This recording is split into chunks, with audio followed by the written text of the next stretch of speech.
رتبہ عظیم پایا ہے ام البنین نے، رتبہ عظیم پایا ہے ام البنین نے، حیدر کا گھر بسایا ہے ام البنین نے۔ زہرا کے لاڈلے جو ملے منہ دکھائی میں، زہرا کے لاڈلے جو ملے منہ دکھائی میں، سجدے میں سر جھکایا ہے ام البنین نے۔ مولا علی کے گھر کو لگائے ہیں 4 چاند، مولا علی کے گھر کو لگائے ہیں 4 چاند، دنیا کو جگمگایا ہے ام البنین نے۔ یہ بی بی فاطمہ کی دعا کا اثر ہے جو، یہ بی بی فاطمہ کی دعا کا اثر ہے جو، غازی سا شیر پایا ہے ام البنین نے۔ آقا کہیں نہ کیوں بھلا غازی حسین کو، آقا کہیں نہ کیوں بھلا غازی حسین کو، ان کو ادب سکھایا ہے ام البنین نے۔ چھوٹی سی مشق جھولے میں رکھ کر یہ بولی ماں، چھوٹی سی مشق جھولے میں رکھ کر یہ بولی ماں، سقا تجھے بنایا ہے ام البنین نے۔ ٹھکرایا آب اس لیے غازی نے وقت پیاس، ٹھکرایا آب اس لیے غازی نے وقت پیاس، شیر وفا پلایا ہے ام البنین نے۔ ام البنی کے ہاتھوں میں غازی کا ہاتھ ہے، ام البنی کے ہاتھوں میں غازی کا ہاتھ ہے، اصلی علم اٹھایا ہے ام البنین نے۔ ماتم کسی بھی حال میں شہ کا نہ چھوڑنا، ماتم کسی بھی حال میں شہ کا نہ چھوڑنا، ثقلین یہ بتایا ہے ام البنین نے۔ سرگروہ لشکر سرور کی ماں ام البنین، سرگروہ لشکر سرور کی ماں ام البنین، جس جگہ ہے فاطمہ زہرا وہاں ام البنین۔ خواب میں آ کر یہ زہرا نے کہا تھا آپ سے، خواب میں آ کر یہ زہرا نے کہا تھا آپ سے، تم میرے عباس بیٹے کی ہو ماں ام البنین۔ آ کے گھر میں فاطمہ زہرا کے بچوں سے کہا، آ کے گھر میں فاطمہ زہرا کے بچوں سے کہا، خادمہ بن کر اب آئی ہے یہاں ام البنین۔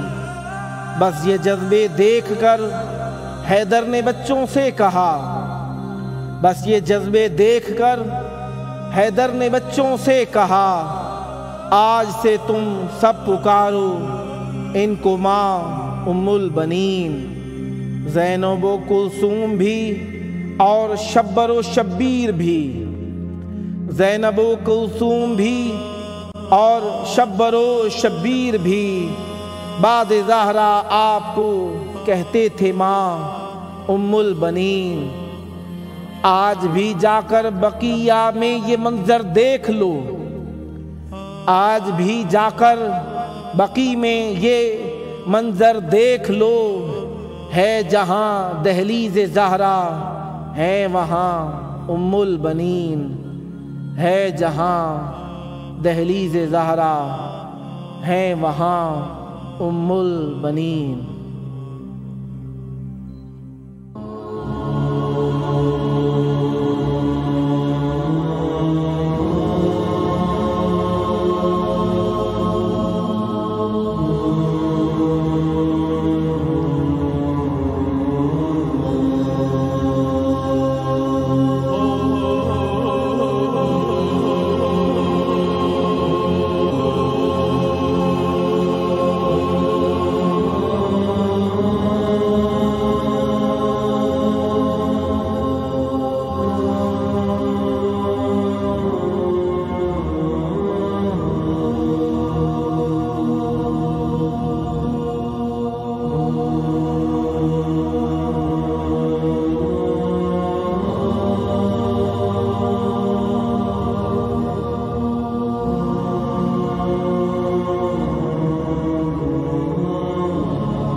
السلام علیک یا ابا عبداللہ وعلی الارواح التي حلت بفنائك علیک منی سلام اللہ ابدا ما بقیت وبقی اللیل والنہار ولا جعله الله آخر العهد مني لزيارتكم السلام على الحسين وعلى علي بن الحسين وعلى أولاد الحسين وعلى أصحاب الحسين يا ليتنا كنا معكم فنفوز فوزا عظيما السلام عليكم ورحمة الله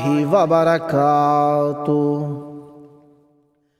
السلام عليك يا مولاي يا أبا الفضل العباس يا ابن أمير المؤمنين وابن سيد الوصيين المطيع لله ولرسوله ولأمير المؤمنين والحسن والحسين السلام عليك يا قمر العشيرة السلام عليكم ورحمة الله وبركاته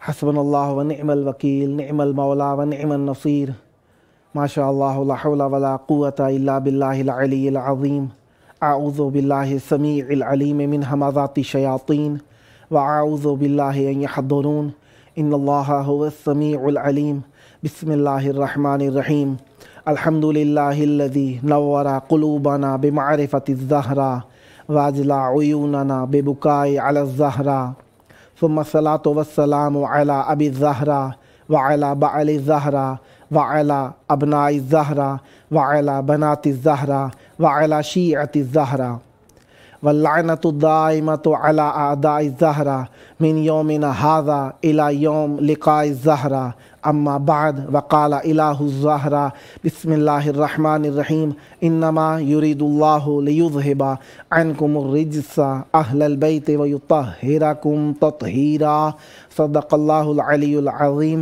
اللهم عجل وليك الفرج السلام علیکم ورحمۃ اللہ وبرکاتہ۔ جس طریقے سے آپ جانتے ہیں ایام اہل بیت علیہ السلام کے ہی ہیں اور اہل بیت علیہ السلام کے سبب سے ہی یہ دن خلق ہوئے ہیں اور یہ ایام اہل بیت علیہ السلام کی بارگاہ میں عزت کے حامل ہیں کیونکہ ان کی نسبت اہل بیت علیہ السلام سے ہے۔ اور آپ جانتے ہیں ہمارا روزانہ پروگرام آپ لوگ دیکھتے ہیں، یہ پروگرام آپ جادو ٹی وی، روکو T V, Amazon fire T V اور ایپل ٹی وی کے ذریعے ملاحظہ فرما سکتے ہیں۔ خداوند متعال نے انسان کو عاقل، باشعور اور فکر کرنے والا بنایا ہے۔ یہ فکر ہی ہے انسان کو جو انسان کو زمین سے آسمان پر لے جاتی ہے، اور یہ فکر ہی ہے انسان کو جو انسان کو ترقی کی طرف مائل کرتی ہے۔ اور جس طریقے سے آپ جانتے ہیں کہ فکر جب انسان کرتا ہے تو کہیں سے کہیں پر پہنچ جاتا ہے، اس لیے خداوند متعال نے فکر کو انسان کے لیے بنایا ہے، کیونکہ انسان کو مفکر بنایا ہے، سوچنے والا بنایا ہے، اور اسی اعتبار سے کافی اعتبار سے ریسٹلیس نیچر بھی پائی جاتی ہے انسان کے اندر، یعنی بے چین فطریت۔ کیوں؟ اگر انسان کے اندر سوچ نہ ہو، سمجھ بوجھ نہ ہو، تو جہاں پہ ہو وہیں پہ منجمد ہو جائے اور وہیں کا وہیں رہ جائے۔ یعنی انسان کو ترقی اور بلندی کی مراکز اور بلندی کے مقامات پر لے جانے کے لیے خداوند متعال نے انسان کی قوت فکریہ عطا فرمائی ہے۔ یہ قوت فکر انسان کو مائل کرتی ہے، سوچے سمجھے، اپنے لیے راہ متعین کرے، عقل اور شعور کو پائے، درک کرے، شعور حاصل کرے۔ اسی لیے خداوند متعال نے ایک بصارت بنائی ہے، ایک بصیرت بنائی ہے۔ بصارت کا تعلق انسان کی آنکھ سے ہوتا ہے، بصیرت کا تعلق انسان کے دل اور فکر سے ہے۔ اسی لیے خداوند متعال نے، اور عربی زبان میں چند الفاظ رائج ہیں فکر کرنے کے لیے، جو کہ خداوند متعال نے آپ لوگوں کو، آپ جانتے ہیں کہ فکر تھوڑی سی جو ہے نا انسان کو مائل کرتی ہے شعور. ایک ہے فکر کے لیے شعور، ایک ہے انسان کے لیے تعقل، اور ایک انسان کے لیے ہے درک کرنا. ایک انسان کے لیے بن جاتا ہے کہ انسان جو اپنے درک، شعور، سوچ کو کرتا ہے. ایک لفظ آ جاتا ہے تفکر، اور اس کے بعد انسان کے لیے ایک اور لفظ آ جاتا ہے، وہ کیا ہوتا ہے؟ معرفت. ان سب کا تعلق سوچ سے ہے. یعنی معرفت ہو، تفکر ہو، تعقل ہو، اور یہ انسان کا جس طریقے سے شعور ہو، یہ سب کے سب تعلم ہو. تعلیم کا تعلق بھی انسان کی فکر سے ہے. یہ سب کے سب کسی نہ کسی معنی میں ایک ساتھ اکٹھے ہو جاتے ہیں. ان کا تعلق انسان کی عقل سے ہے، اور انسان کی عقل جب تک سالم ہے انسان فکر کرنے والا ہے. اس لیے فکر کرتا ہے جو انسان وہ حقیقت کو درک کر لیتا ہے. اور اسی فکر کو اللہ تبارک و تعالیٰ نے عزت اتنی عطا فرمائی ہے، کہا کہ انسان کے لیے اللہ تعالیٰ نے 2 رسول قرار دی ہیں. ایک رسول وہ ہیں جسے اللہ تبارک و تعالیٰ نے ہماری ہدایت کے لیے بھیجا، وہ رسول ظاہری تھے. رسول باطنی کیا ہے؟ ہماری عقل، یہ شعور، یہ درک، یہ ادراکات ہمارے اللہ تبارک و تعالیٰ نے رسول باطنی قرار دیے ہیں. جب ہم رسول باطنی کی طرف سوچتے ہیں تو ہمیں معلوم ہوتا ہے کہ تفکر، تعقل انسان کو برائی اچھائی میں تمیز، شعور سکھاتی ہے. اور یہی برائی اچھائی میں فرق ہمیں بتاتا ہے کہ انسان وہ کام بھی ہیں جن کا تعلق، یعنی کبھی اور اقبح، اور اسی طریقے سے کہا جاتا ہے نا، جس طریقے سے ہم کہتے ہیں کہ اچھا اور برا، اس کے اندر فرق سکھایا جاتا ہے. اور اہم اور مہم، دیکھیں مہم ہوتا ہے کم اہمیت والا، اہم ہوتا ہے جو زیادہ ہی اہمیت رکھتا ہو، اسے اہم کہا جاتا ہے. اسی اعتبار سے انسان سوچتا ہے، سمجھتا ہے، اسی شعور کو استعمال کرتا ہے. جب یہ شعور انسان کا بہت زیادہ استعمال کرنے کا جذبہ اس کے دل کے اندر پیدا ہوتا ہے انسان کے دل کے اندر، تو وہ کہتا ہے کہ میں راہیں تلاش کروں. کوئی یعنی بلندیوں کی طرف سوچنے لگتا ہے. یہ فکر کا تعلق ہے، شعور کا تعلق ہے، درک کا تعلق ہے. جب انسان بلندیوں کی طرف سوچنے لگتا ہے تو یہ بلندیاں انسان کو مائل کرتی ہیں کہ انسان بلندیوں کی طرف، آسمان پہ جائے، چاند پہ جائے، اپنے لیے اپنے سے برتر کو تلاش کرے، اپنے سے پستر کو تلاش کرے. جب انسان نے برتر تلاش کرنا چاہا، ایک مرتبہ آیا برتر جو نظر آئے، تو انسان کے اندر ایک یہ بھی فطرت پائی جاتی ہے کہ انسان برتر کو تلاش کرتے کرتے خود بھی برتر ہونا چاہتا ہے. کئی مقامات ایسے ہوتے ہیں انسان خود برتر بن جاتا ہے، کبھی کبھار ایسا ہوتا ہے انسان برتر ہوتا نہیں ہے، برتر بننے کی کوشش کرتا ہے. برتر بننے کے لیے انسان کے لیے کبھی کبھار تعلم ہے، تدرب ہے، تدریب ہے، سیکھنا ہے. جس طرح ورزش وغیرہ وغیرہ مختلف قسم کی پریکٹس ہوتی ہیں، تجربات ہوتی ہیں، انسان کو بڑا بنا دیتے ہیں. لیکن ایک حد تک انسان کی ایک حد ہے کہ وہ اس حد تک پہنچ کے وہیں پر رک جاتا ہے. اس سے آگے وہ بلندی تک جانا چاہتا ہے لیکن نہیں جا سکتا. وہ کون سا درجہ ہے؟ وہ درجہ ہے جو اللہ تبارک و تعالیٰ کی طرف سے عطا ہوا ہے. جب انسان اس درجے کی طرف بڑھنے کی کوشش کرتا ہے، یا تو اس کو اپنا شعور، اپنی اوقات کا خود پتہ چل جاتا ہے. اگر جو سمجھ جائے اپنی اوقات کا وقت سے تو وہ انسان بن جاتا ہے، ورنہ وہ شیطان بن جاتا ہے، یا پھر جس طریقے سے فرعون بن جاتا ہے انسان. لہٰذا انسان سوچ سمجھ شعور کو استعمال کرے. سمجھ جائے تو بہت اچھا، جس کے عقل اور حواس اور بصیرت سلامت ہے وہ سمجھ جاتا ہے. لیکن جو سمجھ نہیں سکتا، پھر نتیجہ یہ ہوتا ہے کہ اللہ تبارک و تعالیٰ بننے کی کوشش کرنے لگ جاتا ہے، خدائی کا دعویٰ کر لیتا ہے. جب خدائی کا دعویٰ کر لیتا ہے یا عصمت کا دعویٰ بلا وجہ کر لیتا ہے، وہ القاب، وہ بزرگواریاں، وہ جو اس کا مستحق نہیں ہے، انہیں اپنے ساتھ چسپاں کرنے کی کوشش کرتا ہے. اور نتیجہ یہ ہوتا ہے دنیا بھی خراب، عاقبت بھی خراب. انسان کو چاہیے، پھر انسان جب معرفت کی طرف آتا ہے تو پہلی معرفت جو ہے انسان کو مہیا جو ہوتی ہے وہ یہ ہوتی ہے کہ ایک ایسا ہونا چاہیے جو اس کائنات کو خلق کرنے والا، وہ ہے معرفت الہیہ. پھر اس کے بعد انسان سوچتا ہے میں خود کیا ہوں. کبھی کبھار بیمار ہو جاتا ہے تو اسے معرفت لے نفس سے ہی انسان اپنے نفس کی معرفت حاصل کرتا ہے. پھر اس کے بعد دیکھیں اللہ کی معرفت پہلے ہے، پھر اس کے بعد اپنی معرفت ہے. پھر اس کے بعد آ جاتے ہیں جس معاشرے کے اندر رہ رہا ہوتا ہے اس کے اندر مجتمع کی معرفت انسان حاصل کرتا ہے. اور پھر انسان کیا کرتا ہے؟ پھر اس معرفت کے اعتبار سے انسان کیا حاصل کرتا ہے؟ اپنے دین کی معرفت، ایک رستہ اختیار کرتا ہے. جب مجتمع کی معرفت ہو جاتی ہے تو انسان آگے بڑھنے کے لیے کیا پیدا کرتا ہے؟ تلاش کرتا ہے کہ مجتمع کی معرفت ہونے کے بعد انسان اپنے دین، ایک طریقہ، راستہ، مذہب تلاش کرتا ہے کہ اس قوانین، عام طور پر عمومی لوگ جو اپنے آپ کو بے دین، بے قانون، ہر چیز سے بالا تر سمجھتے ہیں، جہاں پہ رہتے ہیں وہاں کے لیے انہوں نے قوانین اپنی ذات کے لیے درست کر رکھے ہیں. اسے کہا جاتا ہے معرفت انسان دین کے لیے. پھر اس کے بعد انسان جب معرفت دین کی حاصل راستہ چن لیتا ہے، ہر چیز دیکھیے یہ عقلی طور پہ ہے. انسان خدا کی تلاش کرتا ہے، تلاش کرنے کے لیے پھر الہیہ کی معرفت ضروری ہے. اپنے نفس کی معرفت ضروری ہے، اور اس کے بعد انسان کو معرفت کی ایک جو ضرورت پڑتی ہے وہ معرفت ہوتی ہے اسے اپنے مجتمع کی معرفت کی، کہاں پہ رہتا ہوں، کس طریقے سے رہنا ہے۔ پھر اس کے بعد انسان کو معرفت، وہ رستہ، طریقہ، مذہب چاہیے ہوتا ہے، اس کی معرفت حاصل کرتا ہے۔ پھر اسے اس مذہب، اس دین کو ادارت کرنے والے ایسی ذات کی ضرورت ہوتی ہے جو اسے گمراہی سے بچائے، ان کے قوانین کے اوپر اس کی بالادستی ہو، خود بھی انصاف کرے، خود بھی عدل کرے۔ لہذا یہاں پہ پہنچ کے مذہب تشیع معرفت ائمہ علیہ السلام پہ پہنچ جاتا ہے۔ اور معرفت ائمہ علیہ السلام، کیونکہ امام مذہب تشیع میں وہ ہوتا ہے جو حق ہو، حق منوائے، حق کہے، حق کر کے دکھائے، اور ایسا حق ہو جائے کہ رسول کریم کہیں الحق مع علی و علی مع الحق۔ اور ہمارے چہاردہ معصومین علیہ السلام حق ہی حق ہے، ہر اعتبار سے حق ہیں، اتنے حق ہیں کہ کئی لوگ حق کے ساتھ ہوئے لیکن حق نہ ہو سکے، لیکن رسول کریم صلی اللہ علیہ وآلہ وسلم نے آگے بھی فرمایا الحق یدور حیث ما دار علی بن ابی طالب، حق وہیں پھرتا چلا جائے گا جہاں پہ علی جائیں گے، کیونکہ علی علیہ السلام کی ذات، امیر المومنین علیہ السلام کی ذات اللہ تبارک و تعالیٰ کی ذات کے اندر اس طریقے سے مبسوط ہے، اس طریقے سے پھیلی ہوئی ہے، اس طریقے سے گنجل ہو گئی ہے کہ ہم سمجھ نہیں سکتے۔ کئی لوگوں نے سمجھنے کی کوشش کی تو امیر المومنین علیہ السلام کو اللہ کہنے لگ گئے، گمراہی کی راہ پر منتقل ہوئے۔ لیکن کہنے کے لیے بڑائی جو تلاش کی نا وہ یہی تھی، کہنے لگے یہ اللہ ہے۔ لیکن امیر المومنین علیہ السلام نے سجدہ خالق کر کے دکھایا۔ امیر المومنین علیہ السلام کے حرم کے ایام چل رہے ہیں، اور بی بی ام البنین سلام اللہ علیہ کے ایام ہیں، اور بی بی ام البنین سلام اللہ علیہ کو اللہ تبارک و تعالیٰ نے عزت، وقار، مرتبہ، شان، شوکت عطا فرمائی ہے۔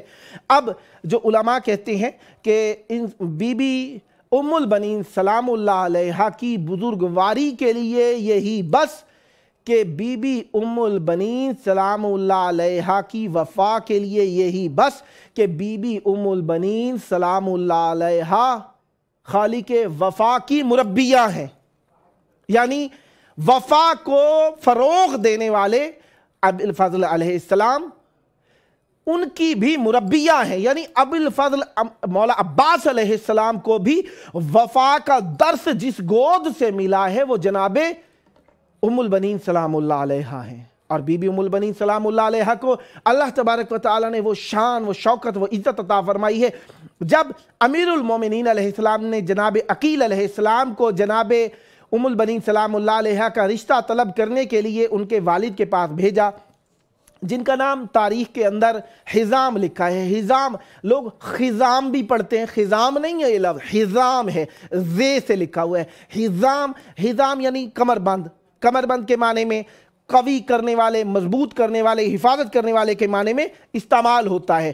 جب یہ حفاظت کرنے والے کے معنی میں استعمال ہوتا ہے تو جناب حزام جو تھے، دور دور جو لوگ جاتے تھے نا عزت طلب کرنے کے لیے، وہ لوگ جب جناب حزام سے اپنی قرابت داری کوئی بارے میں تھوڑا بہت بتاتے تھے نا تو لوگ عزت کرنے لگ جاتے تھے۔ اسی طریقے سے سمامہ ہے بی بی کی والدہ کا نام، سمامہ یعنی برائیوں کو دور کرنے والی، پاکیزگیاں جمع کرنے والی، اچھائیوں کی تربیت کرنے والی کے معنی میں استعمال ہوا ہے۔ لہذا بی بی سمامہ بی بی ام البنین سلام اللہ علیہ کی والدہ محترمہ ہیں۔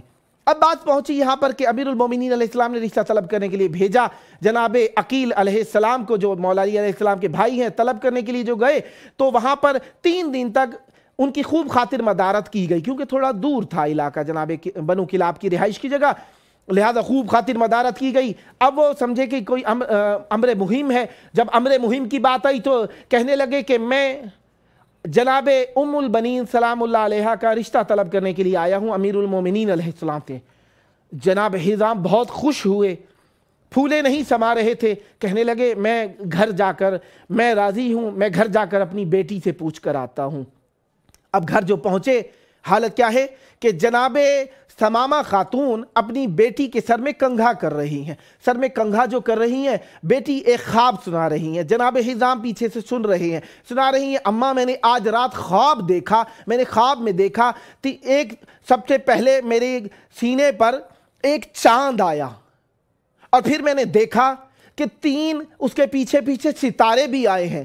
جناب ثمامہ کہتی ہیں بیٹا اس خواب کی تعریف جاننا چاہتی ہو؟ کہا جی اماں۔ کہا کہ بیٹا میری عقل و شعور یہ کہتی ہے کہ تمہاری شادی ہوگی ایک بڑے گھرانے کے اندر اور اللہ تبارک و تعالیٰ تمہیں ایک چاند سا بیٹا عطا فرمائے گا اور 3 ستارے بیٹے عطا فرمائے گا۔ یہ بات سن ہی رہے تھے، جناب حزام گھر میں آئے، بیٹی کے سامنے کہا کہ ایسا ایسا ماجرا ہے، امیر المومنین علیہ السلام نے تمہارے رشتے کے لیے بھیجا ہے جناب عقیل علیہ السلام کو۔ بی بی ام البنین کی والدہ کہتی ہیں کہ میں نے اپنی بیٹی، اب سوال جو کیا ہے نا جناب حزام نے، کہتے ہیں کیا ہماری بیٹی اس لائق ہے کہ خاندان نبوت کی خدمت کر سکے؟ ہماری بیٹی کے اندر وہ جوہر آپ دیکھتی ہیں کہ خاندان نبوت، خاندان وحی، خاندان رسالت، خاندان عصمت میں جا کر ہماری بیٹی ہماری عزت کا سبب بن سکے؟ کہتی ہیں میں نے اپنی بیٹی کی ایسی تربیت کی ہے، ایسی تربیت کی ہے کہ یہ خاندان نبوت کے اندر وفا کی مثال ثابت ہوگی، خدمت کی مثال ثابت ہوگی۔ لہٰذا جناب ام البنین سلام اللہ علیہ نے رضایت دی۔ اس کے بعد امیر المومنین علیہ السلام سے عقد ہوا جناب ام البنین سلام اللہ علیہ کا۔ لیکن دیکھیے ایک بات ہے، اس وقت تک جناب ام البنین فاطمہ ہیں، لیکن جیسے ہی دروازے پر پہنچی ہے نا، دروازے پر آ کر عتبہ بوسی کی ہے جناب ام البنین نے۔